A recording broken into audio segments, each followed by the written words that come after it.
Modern Tamil Nadu பார்வையாளருக்கு வணக்கம். சமீபத்திய செய்தி ஒன்று, மகாராஷ்டிரா மாநிலத்தில் இஸ்லாம்பூர் அப்படிங்கிற ஒரு ஊரை ஈஸ்வர்பூர் அப்படின்னு மாற்றிருக்காங்க. பொதுவாக அந்த நம்ம ஊர்க்காரங்களாம் சுப்பிரமணிய சாமியில் சார் மதுரையில் நான் ஜெயிச்சா சிங்கப்பூர் மாதிரி மாற்றுவேன். சிங்கப்பூர் தான் மாறுமே தவிர மதுரை அப்படியே தான் இருக்கும். ஆனால் என்னென்னா, இது மட்டுமே ஒரு அஜெண்டாவாக தொடர்ச்சியாக பிஜேபி அரசு நடத்தி கொண்டிருப்பதை பார்க்கிறோம். டெல்லியில் அவுரங்கசீப் சாலை அப்படிங்கிற பேரை மாற்றுறாங்க. பல இஸ்லாமிய அடையாளங்களை அழித்து விட்டு அதில் இந்துத்துவ அடையாளங்களை கொண்டு வருவது அப்படிங்கிறத ரொம்ப ரொம்ப குறிக்கோளாக இவர்கள் இருக்கிறார்கள். அதாவது நீங்கள் இஸ்லாமியர்களையோ இன்னும் சொல்லப்போனால் முகலாயர்களையோ கழித்து விட்டு நீங்கள் இந்திய வரலாற்றை எழுதவே முடியாது. இன்னமும் நீங்கள் ஒரு தாஜ்மஹாலை கழித்து விட்டு நீங்கள் எப்படி இந்தியாவுடைய பெருமையை சொல்ல முடியும்? அப்படி இருக்கக்கூடிய ஒரு சொல்ல வரலாற்றை முற்றிலுமாக அழித்து ஒழித்து விடுவது அப்படிங்கிறதுல மிக மிக ஒரு குறிக்கோளோடு இருக்கக்கூடிய ஒரு அரசாங்கம் இது இருக்கிறது. உண்மையிலே அவமானகரமானது. இந்த அரசாங்கம் தான் இன்னொரு பக்கம் பார்த்தோம்னா தமிழர்களோட பெருமையை பேசுக்கணும் அப்படின்னு சொல்லிட்டு கீழடி அகழாய்வுடைய அறிக்கையை மாற்றச் சொல்லி தொடர்ச்சியாக கேட்டுக்கொண்டிருக்கிறார்கள் அப்படிங்கிறதையுமே பார்க்குறோம். ஆனால் வரலாறு அவ்வளோ சீக்கிரம் எல்லாரும் மாற்றிட முடியாது. ஏன்னா நம்முடைய காலகட்டத்திலேயே நம்ம வரலாறுங்கிறது அடிமனதில் ஆழ பதிந்திருக்கும். அது என்றைக்கு இருந்தாலும் அது ஒரு நாளைக்கு வெளிப்பட்டு தீரும். கீழடிக்கு ஒரு அமர்நாத் நேரடியாக பேட்டியே கொடுத்துருக்காரு.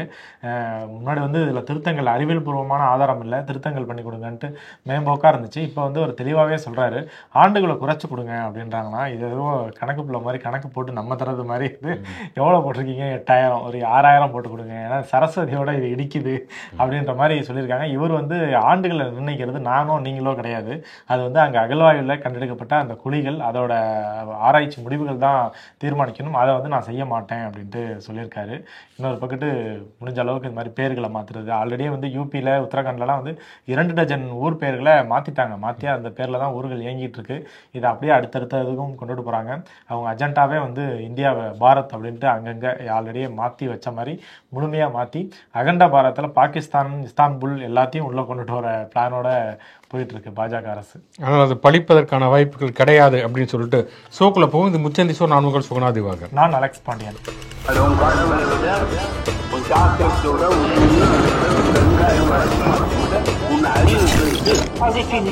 முதல் கேள்வி, சேவ் மதர்ஸ் அப்படின்னு ஒரு ஐடி.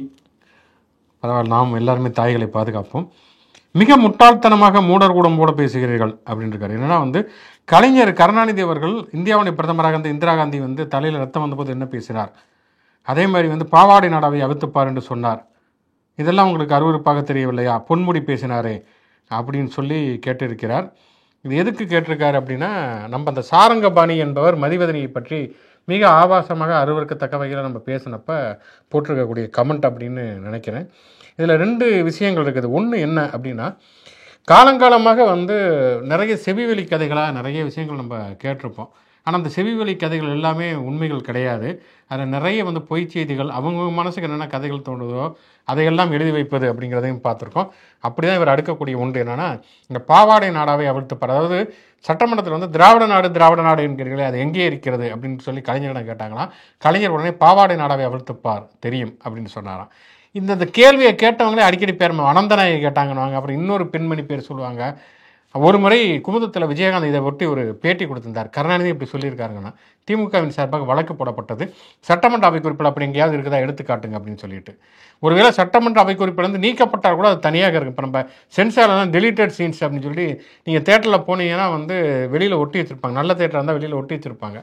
அந்த மாதிரியான அவை குறிப்புகள் நீக்கப்பட்ட பகுதியிலையாவது அதை காட்டுங்க அப்படின்னு சொல்லிட்டு.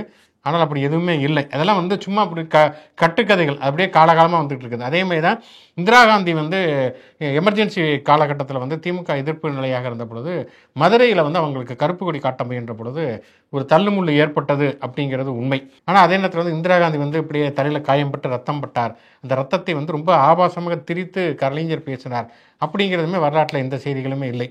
ஆனால் இந்த சாரங்கி பாணி பேசுகிறதாக இருக்கட்டும், அல்லது இவங்களுடைய யாருக்கு ஆதரவாக போட்டிருக்காரோ அந்த கட்சியினுடைய தலைவர் திரு சீமான் அவர்கள் விஜயலட்சுமியோட வழக்கு பற்றி பொதுவெளியில் சொன்னதாக இருக்கட்டும், அல்லது அவங்க கட்சியினுடைய கொள்கை பொறுப்பு செயலாளர் சாட்டை திருமுருகன் அவர்கள் சமீபத்தில் நிகிதா என்கிற பெண்மணி, அவங்க மேலே நமக்கும் விமர்சனம் இருக்கிறது. அஜித்குமாருடைய மரணம் தடுக்கப்பட வேண்டியது புகார் கொடுத்துருக்காங்க, அவங்களுக்கு விசாரிங்கிறது வேற. ஆனால் ஒருத்தங்க தவறை இழைத்திருந்தாலும் ஒரு பெண் அப்படிங்கிறதுக்காக மிக மோசமான அருவருக்கத்தக்க முறையில் ஆபாச வார்த்தைகள் வசைப்பாடுவது, அதுவும் ஆணாதிக்க திமிரோடு வசைப்பாடுவது சரியாங்கிறத நம்முடைய கேள்வி. இவங்கெல்லாம் சாரங்கபாணி பேசினதுக்கு, சாட்டை துறைமுருகன் பேசுனதுக்கு, சீமான் பேசுனதுக்கெல்லாம் வீடியோ ஆதாரங்களே இருக்கின்றன. ரெண்டையும் சமப்படுத்துவதற்கு இருக்குது இல்லையா? ஆதாரமற்ற அவதூறு செய்திகளையும், வரலாற்றில் வந்து நம்ம கண்ணு முன்னால காணொலி காட்சிகளை பார்க்கக்கூடிய விஷயத்தையும் சமநிலைப்படுத்தி இதுக்கு அது சரியா போச்சு, அதுக்கு இது சரியா போச்சு. ஒருவேளை கலைஞர் அப்படி சொல்லியிருந்தாலும் தவறு, பெரியார் சொல்லியிருந்தாலும் தவறு என்பதுதான் நம்முடைய நிலைப்பாடு. யாரும் அப்படி பேசக்கூடாதுங்கிறதா. அப்படி இருக்கக்கூடிய சூழலில் அதை சமப்படுத்தி தான் இப்படியான கேள்விகள் வருகின்றன. இதெல்லாம் வந்து இந்த மாதிரியான கேள்விகளை பார்க்குறப்ப நமக்கு பரிதாபம் தான் அதிகமாக வருகிறது. நம்ம அந்த கொஞ்ச நேரத்துக்கு முன்னாடி இந்த கீழடி அகழாய்வு பற்றி பேசணும். அதை பற்றி தான் ஒரு கேள்வி கேட்டிருக்காரு. திராவிட தமிழன் அப்படிங்கிறவர், அந்த சரஸ்வதி ராஜஸ்தானில் 3 குழி தோண்டி கண்டுபிடித்ததை கூறுங்கள் அப்படின்னு சொல்லியிருக்காரு. அதாவது சரஸ்வதி நாகரிகம் அப்படின்னு சொல்லப்படுவது இன்றைக்கு வரைக்கும் தொல்பொருள் ஆராய்ச்சியாளர்களால் ஏற்றுக்கொள்ளப்படவே முடியாத ஒரு தியரி. பொதுவாக நம்பிக்கை என்னன்னா, சரஸ்வதி நதிங்கிறது பூமிக்கு அடியில் ஓடிக்கொண்டே இருக்கிறது. அது வந்து ஆரியர்களுடைய ஆரிய வர்த்தம் அப்படின்னு சொல்லுவாங்க. ஆரியம் வந்து முதலாக குடியேறிய பகுதி. அதுதான் வந்து சரஸ்வதி நதி இருக்கக்கூடிய ஒரு நாகரிகம் அப்படிங்கிறது அவங்களுடைய நீண்டகால ஒரு நம்பிக்கையாக இருந்தது. 1924 தான் ஜான் மார்ஷல் என்கிற இந்தியாவுடைய தொல்லியல் துறை அதிகாரியாக இருந்தவர். அவர் பிரிட்டிஷ் காலகட்டத்தில் முதல்ல வந்து ஒரு அகழாய்வு செய்து சிந்து சமவெளி நாகரிகம் அப்படிங்கிற ஒன்று கண்டுபிடிச்சிடறாங்க. அங்கதாங்க ஒரு பழங்கால நாகரிகம் என்பது இருந்தது. அதுவும் நகர நாகரிகம் இருந்தது. குளியலறையெல்லாம் இருந்ததுக்கு வந்து ஒரு குளத்துக்கு சுற்றி வந்து உடை மாற்றுவதற்கெல்லாம் இது அறைகள் வைத்திருந்தார்கள். அதில் வந்து மண்பாண்டங்கள் இருந்தன, பொறிக்கப்பட்ட எழுத்துக்கள். இன்றைக்கு வரைக்கும் அந்த எழுத்துக்கள் வந்து என்ன சொல்லப்பட்டிருக்கிறது என்பதை இன்னுமே படித்து அறிய முடியவில்லை. சமீபத்தில் கூட தமிழ்நாடு முதல்வர் ஸ்டாலின் அவர்கள் அதை வந்து படித்து அறிந்து யாராவது அதுக்கான பொருளை சொன்னால் வந்து இத்தனை கோடி ரூபாய் பரிசு அப்படிலாம் அறிவித்திருந்தார்.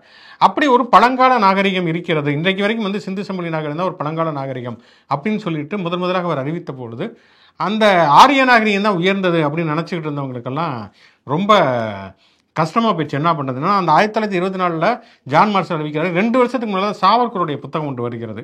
அந்த புத்தகத்தில் என்ன சொல்கிறாரு, இந்தியாவு வந்து ஆரியர்களுடைய பூர்வகுடியாக இருந்ததுன்னு சொல்லிட்டு அவர் ஒரு லிஸ்ட்டு போட்டிருக்கிறார். அப்போ இது எல்லாமே பொய்ங்கிறப்ப என்ன பண்ணுறது அப்படிங்கிறது தெரியாமல் அகழாய்வு முறையில் நம்ம ஏதாவது ஒன்று பண்ணுவோம். இப்போ என்ன பண்ணாங்கன்னா வந்து, இப்போ நம்ம அமர்நாத் ராமகிருஷ்ணன் பற்றி பேசுகிறோம்ல, அவங்க வந்து அதை மாற்றித்தா இதை மாற்றித்தானா நான் மாற்றி தர மாட்டேன், இதை தீர்மானிப்பது நான் கிடையாது, காலத்தை தீர்மானிப்பது நான் கிடையாது, அங்கே இருக்கக்கூடிய அகழாய்வு குழிகள் தான் சொல்கிறார் இல்லையா. இதில் அமெரிக்காவில் இருக்கக்கூடிய என்ன ஃப்ரெண்ட்ஸ் ஆஃப் பிஜேபின்னு ஒரு அமைப்பு வச்சுருந்தாங்க வாஜ்பாய் ஆட்சி காலகட்டத்தில். அப்போ என்ன பண்ணாங்கன்னா, அவங்க வந்து கிராஃபிக்ஸ் முறையில் சிந்து சமவெளியில் இருந்த அந்த காலமட்ட குதிரையால் மாற்றி சிந்து சமவெளியில் குதிரை கண்டுபிடிக்கப்பட்டது அப்படின்லாம் பரப்ப ஆரம்பித்தாங்க. ஆனால் அது பின்னால் வந்து வரலாற்று ஆய்வாளர்களால் நிராகரிக்கப்பட்டது. நீங்கள் வேணால் ஆரிய கூத்து அப்படின்னு சொல்லிட்டு பேராசிரியர் ஆமாக்ஸ் ஒரு புத்தகம் எழுதியிருக்கிறார். நம்ம இந்த புத்தக பரிந்துரை இடையில உற்றணும் பொருத்தப்பட்டாங்க. கண்டிப்பாக அந்த புத்தகத்தை பண்ணீங்க. அதில் பார்த்தீங்கன்னா இந்த தொல்பொருள் அகழாய்வுகளில் எப்படியெல்லாம் கோல்மால் பண்ணியிருக்காங்கிறது ரொம்ப விரிவாகவே எழுதியிருப்பார்.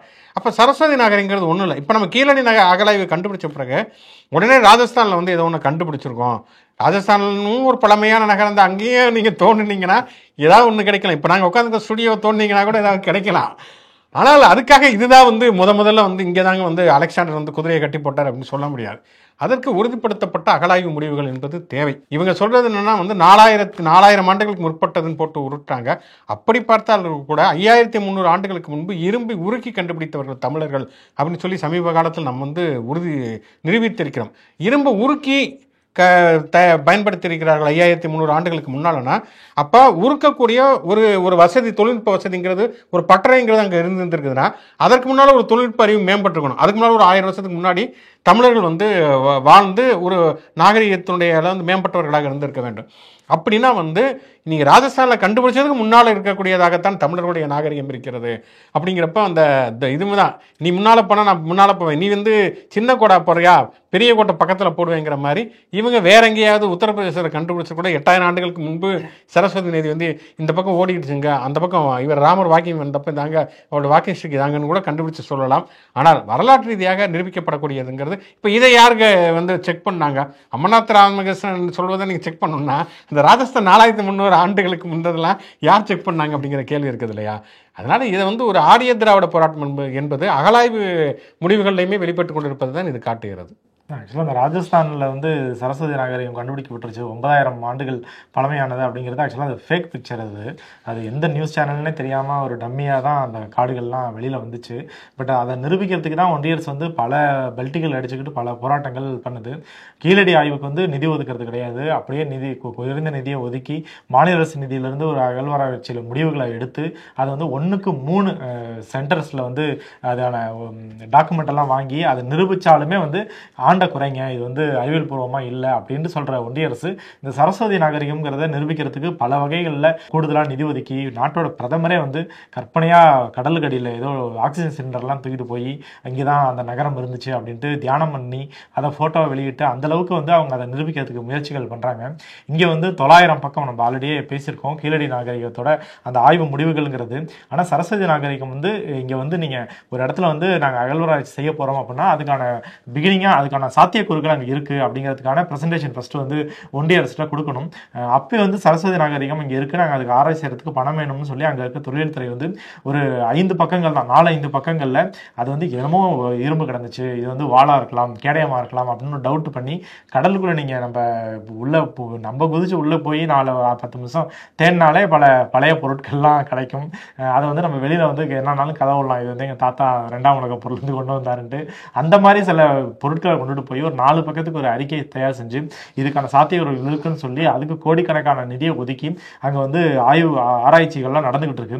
இப்போ இந்நேரம் அவங்க வந்து நமக்கு ஏற்ற மாதிரி இப்போ இந்த நீங்க சொன்ன ஃப்ரெண்ட்ஸ் ஆஃப் பிஜேபி மாதிரி ஏதாச்சும் ஒரு சென்டர் நாங்கள் வந்து கார்பன் டேட்டாக்கள்லாம் பகுப்பாய்வு செஞ்சு அவங்களுக்கு தகுந்த மாதிரி முடிவுகளை தர சென்டரை வந்து தேடிட்டு இருக்கலாம். அது கிடைக்கும் பட்சத்தில் கொண்டுட்டு போய் இதை கொண்டு போய் அங்கே கொடுத்து நான் பாருங்க இவங்க தான் வந்து தலை சிறந்த ஆராய்ச்சி முடிவுகளை வெளியிடுறவங்க, அங்கேருந்து நாங்கள் வாங்கிட்டு வந்துடும் அப்படின்ட்டு அதுக்கான செய்திகளும் நிச்சயம் கூட வந்து எதிர்காலத்தில் வரும். ஸோ அப்படியான முயற்சிகளில் தான் சங்கி கூட்டம் வந்து பிஜேபி அரசாங்கம் வந்து தொடர்ந்து ஈடுபட்டுக்கிட்டு இருக்கு. ஸோ இப்போ இதுவரைக்கும் நிரூபிக்கப்படாதது தான் சரஸ்வதி நாகரிகம் நிரூபிக்கப்படாதது, அறிவியல் பூர்வமாகவும் எந்த ஆதாரமும் கிடையாது. அதை அறிவியல் பூர்வமாக ஆக்கிறதுக்காக முயற்சி செஞ்சுக்கிட்டே இருக்காங்க. மோடி ஏதோ ஒரு ஆத்துக்குள்ள போய் வந்து கிருஷ்ணனுடைய துவாரக நகரத்துக்குள்ள நுழைஞ்ச உணர்வு ஏற்பட்டுச்சுனார்ல, அந்த மாதிரி தான் அவங்களோட அகலாய்வு முடிவுகள். நமக்கு தெரிஞ்ச ஒரே சரஸ்வதி சீக்கிய சரஸ்வதி தான். அவங்க ஏடிஎம்கேல இருந்தாங்க, அவங்க தான் அந்த அப்போலோ மருத்துவமனையில் அம்மா டெய்லி இட்லி சாப்பிட்டாங்க சட்னி சாப்பிட்டாங்கன்னு பொன்னையன் அவங்கள தான் பெற்று விடுத்தாங்க. அதுக்கப்புறம் டிடிவி தினகரனுடைய கட்சியில் இருக்காங்கன்னு நினைக்கிறேன். ஓகே, உங்களுக்காக ஒரு கேள்வி, அலெக்ஸுக்காக ஒரு கேள்வி. செல்வம் சுப்பிரமணியம் கேட்டிருக்காரு, ரொம்ப பாதிக்கப்பட்டிருப்பார் போல இருக்கு. அலெக்ஸ் அவர்களுக்கு திருச்சிக்காரர்கள் உரையாடுவதற்காக இந்த யூடியூப்பை பயன்படுத்திக் கொள்வதை நான் வன்மையாக கண்டிக்கிறேன். சமீபத்தில் மத்திய பேருந்து திண்டுக்கல்லேருந்து யாராவது கமெண்ட் போடுங்கப்பா. சமீபத்தில் மத்திய பேருந்து நிலையத்தை மொத்தமாக காலி செய்து பஞ்சப்பு கலைஞர் நூற்றாண்டு பேருந்து நிலையத்துக்கு போயிட்டாங்க. அந்த அனுபவம் அவருக்கு சிறப்பாக இருக்குதா, உங்களுக்கு எப்படி இருக்குது? ஆக்சுவலாக நேற்று தான் அது பயன்பாட்டுக்கு வந்திருக்கு போல இருக்கு. அந்த பேருந்து நிலையம் வந்து அதான் முதல் பேருந்து நிலையம் முழுமையாக வந்து குளிரூட்டப்பட்ட முதல் பேருந்து நிலையம் தமிழ்நாட்டில் அப்படின்ட்டு சொன்னாங்க. மிகப்பெரிய பேருந்து நிலையம். பட் அது ஆரம்பிக்கும் போது நம்ம பேசியிருந்தோம், அந்த ஞாபகத்தில் கமெண்ட் பண்ணியிருக்காரு போல இருக்கு. சென்னை திருச்சியில் பொறுத்த வரைக்கும் 2 பேருந்து நிலையங்கள், சத்திர பேருந்து நிலையம், மத்திய பேருந்து நிலையம், அது ரெண்டையுமே ஒன்றாக்கி சிட்டிக்கு வெளியே கொண்டுட்டு போய் இப்போ பிரம்மாண்டமாக திறந்திருக்காங்க. அது வந்து சில பேருக்கு வசதியாக இருக்கும், சில பேருக்கு சிட்டிக்கு அவுட்டருக்கு போகிறதுங்கிற குறைகளும் எழுது அப்படிங்கிற மாதிரி பேசியிருந்தோம். அதுக்கு இப்போ அது பயன்பாட்டுக்கு வந்துருச்சு, அது வந்து மிக சிறப்பாக இருக்குது அப்படிங்கிற மாதிரி தான் அந்த அது கமெண்ட் முன்பு கரெக்டாக நமக்கு புரியல. பட் அந்த பேருந்து நிலையம் வசதியாக இருக்குது, இங்கேருந்து ஈஸியாக போயிட்டு வர முடியுது அப்படிங்கிற மாதிரி கமெண்ட் பண்ணியிருக்காரு. சீக்கிரம் திருச்சிக்கு வரும்போது பஞ்சப்பூர் பேருந்து நிலையத்தை பார்த்து நமக்கும் வசதியாக இருக்கான்ட்டு செக் பண்ணிக்கோ. நம்முடைய கேள்வி இந்த நிகழ்ச்சிக்காகவே இருக்கக்கூடிய நம்முடைய நிரந்தர பார்வையாளர் யூனிக்ஸ் ஆனந்த் கேட்டிருக்காரு, வங்காளதேசத்தின் முன்னாள் பிரதமர் ஷேக் ஹசீனா தற்போது எங்கே வசிக்கிறார் அப்படின்னு. அவர் இந்தியாவில் தான் இருக்காருன்னு தெரியும், பட் எங்கே இருக்காரு அப்படிங்கலாம் தெரியாது. இவர் வந்து வங்கதேசத்தோட ஏஜென்ட் மாதிரியே இருக்கா அப்படி வந்து. ஏற்கனவே ஷேக் ஹசீனா பங்களாதேஷில் தேடிட்டு இருக்காங்க, வந்து எதிர்கட்சி ஆட்கள்லாம் தேடிக்கொண்டு இருக்கிறார்கள். அந்த நேரத்தில் இவர் இப்படியான கேள்விகளை கேட்கிறார். பொதுவாக இந்த மாதிரியான அரசியல் தஞ்சம் கோரி வருபவர்கள் எங்கே இருக்கிறார்கள் என்கிற தகவலை எந்த ஒரு அரசுமே வெளியிடுவது கிடையாது. இது வந்து ஒரு எத்திக்கலான ஒரு விஷயம் கூட. ஒன்றுமில்லை, இலங்கையில் வந்து பார்த்தோம்னு சொன்னால் வரதராஜ பெருமாள் அப்படின்னு சொல்லிட்டு EPRLF என்கிற அமைப்பு, அவங்க வந்து இந்தியா இலங்கை ஒப்பந்தத்தை ஏற்றுக்கொண்டார்கள். இலங்கையில் வந்து ஒரு சுயாட்சி அமையணும் அப்படின்னு சொல்லிட்டு அவர் வந்து வடகிழக்கு மாகாணத்துடைய முதலமைச்சராக வரதராஜ பெருமாள் அவர் வந்து நியமிக்கப்பட்டார்.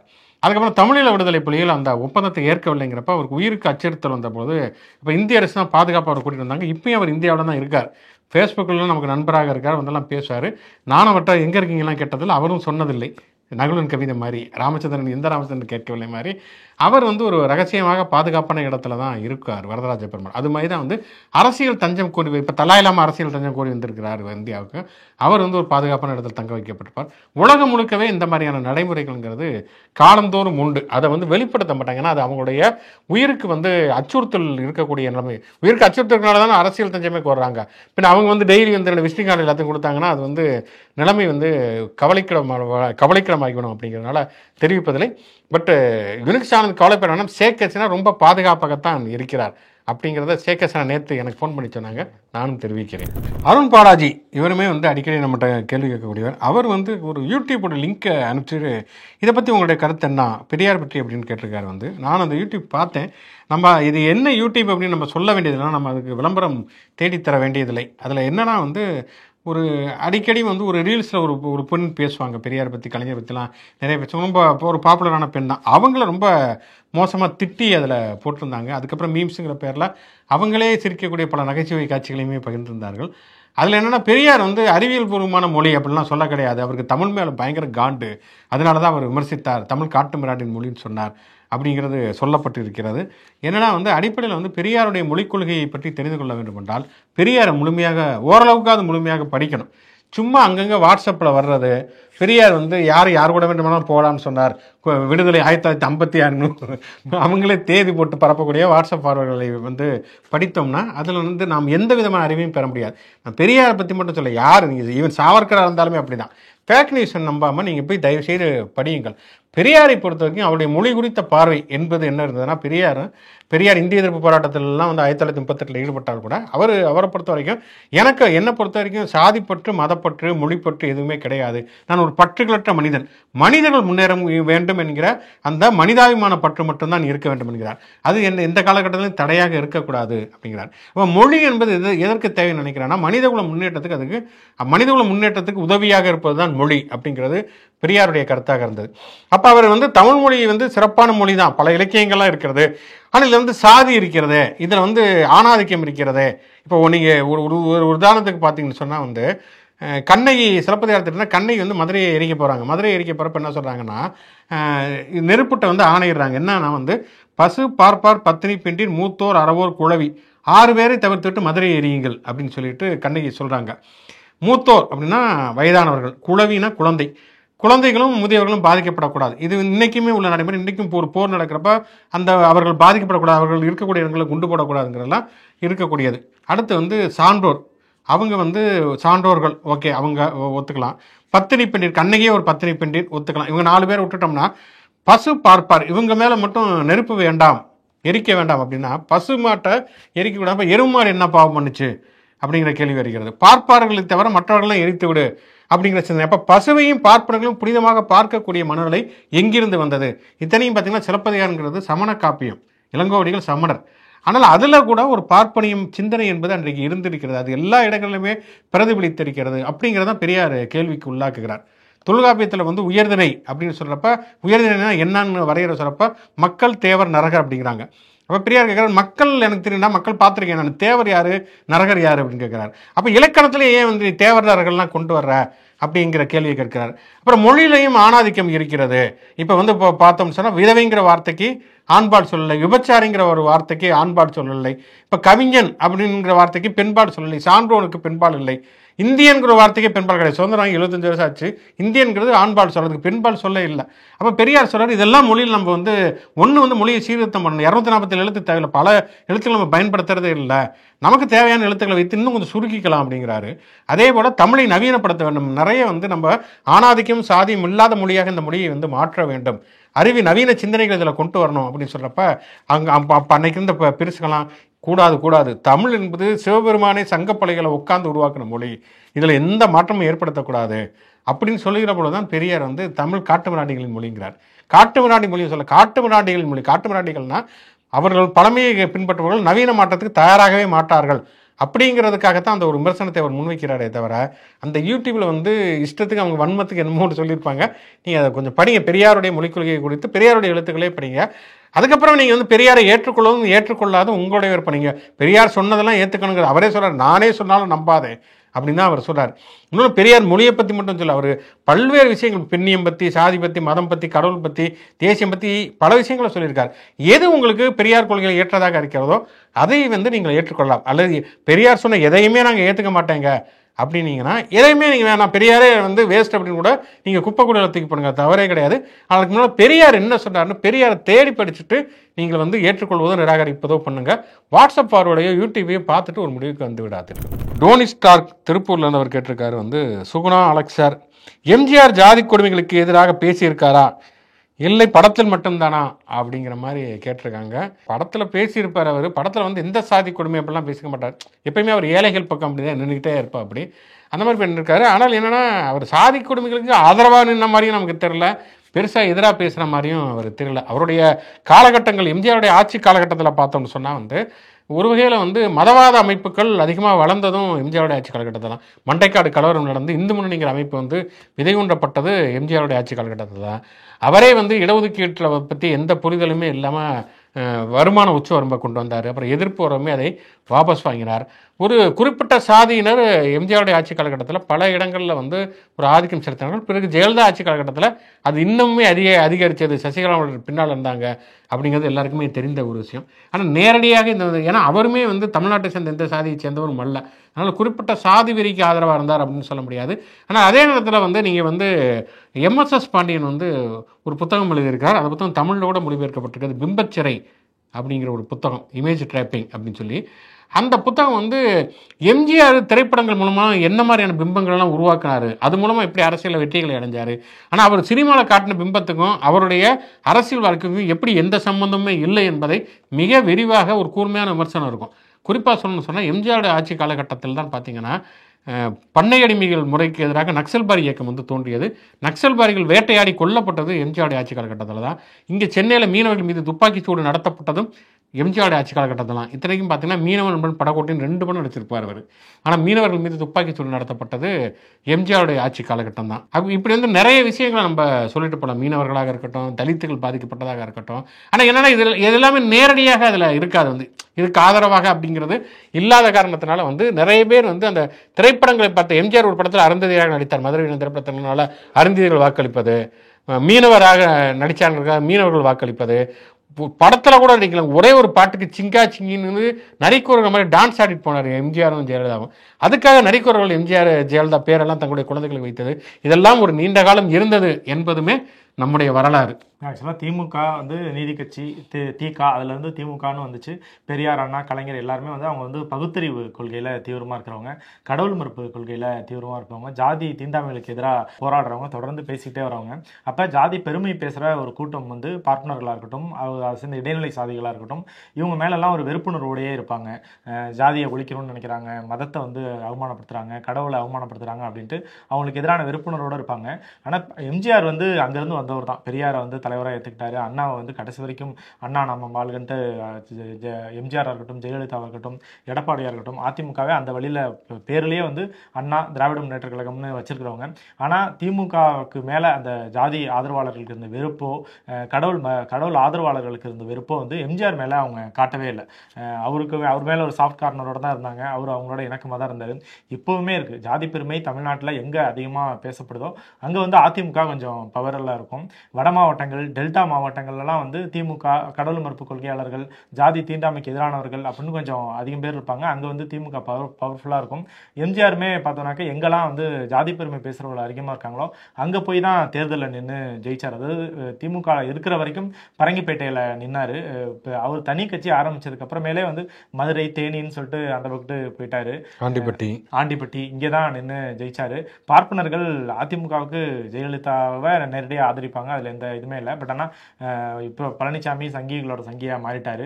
எம்ஜிஆருமே அவங்க ஆதரிச்சாங்க. அப்படின்ட்டு அவர் ஜாதின்னு பற்றி பேசினா அவங்க ஜாதி பெருமை பேசுகிறவர்கள் அவர் கூட ஒரு சாஃப்ட் கார்னரில் தான் இருந்தாங்க. இவரும் படத்துலையும் சரி நிஜத்திலையும் சரி ஆக்ரோஷமாக வந்து ஜாதியை தீண்டாமையை ஒழிக்கிறேன் அப்படிங்கிற மாதிரிலாம் எதுவும் நடவடிக்கைகளில் ஈடுபடலை அவர். ஓகே, நிறைய விஷயங்கள் பேசியிருக்கோம். நாம் சொல்லக்கூடிய அத்தனை விஷயங்களும் நீங்கள் ஏற்றுக்கணுங்கிற அவசியம் கிடையாது. கருத்து மாறுபாடுகள் விமர்சனங்கள் இருந்தாலும் இந்த கமெண்ட்டில் போடுங்க. தொடர்ச்சியாக உரையாடுவோம். உங்களுடைய கேள்விகளுக்கு சந்தேகங்களுக்கு அடுத்த வாரம் மீண்டும் பதிலளிப்போம். தொடர்ந்து மாடர்ன் தமிழ்நாடு யூடியூப் சேனலோட தொடர்புகள் முச்சதி ஷோ லைக் பண்ணுங்க, கமெண்ட் பண்ணுங்க. மாடர்ன் தமிழ்நாடு சேனலுக்கு சப்ஸ்கிரைப் பண்ணுங்க. யூடியூப் மாதிரியே மற்ற சமூக இணையதளங்களையும் நமக்கான பேஜஸ் இருக்கு, அங்கேயும் லைக் பண்ணி ஷேர் பண்ணி உங்களோட ஆதரவை தொடர்ந்து. மீண்டும் ஒரு நிகழ்ச்சி சந்திப்போம்.